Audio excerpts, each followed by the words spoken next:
শুভ দুপুর বন্ধুরা। আজকে দুপুরের যে খাবারের আয়োজনগুলো রেখেছিলাম সেটাই আপনাদের সাথে শেয়ার করে নেব। দেখুন আপনাদের ভালো লাগে কিনা। সবার প্রথমেই এক বাটি ভাতের সাথে রাখলাম কয়েক টুকরো শসা। এরপর নিয়েছি মুসুর ডাল ভাতে। এটা অল্প লবণ, কাঁচা সর্ষের তেল আর কাঁচা লঙ্কা দিয়ে মেখেছি। তারপর নিলাম ঝিরিঝিরি করে তৈরি করা আলু ভাজা। গরম ভাতের সাথে ডালের সাথে আমার আলু ভাজা খেতে বেশ ভালো লাগে। আপনাদেরও যদি ভালো লাগে অবশ্যই কমেন্ট করে জানাবেন।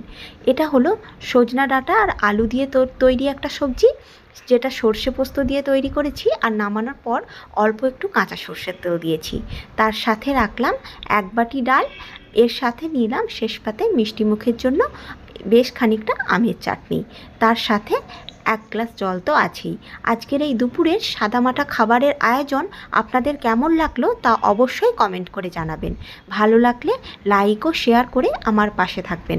আমার থেকে এই ধরনের রেসিপির ভিডিও বা নিত্য নতুন রেসিপির ভিডিও পাওয়ার জন্য চ্যানেলটা সাবস্ক্রাইব করে নিতে পারেন। দেখা হবে খুব তাড়াতাড়ি। ততক্ষণের জন্য ভালো থাকবেন। ধন্যবাদ।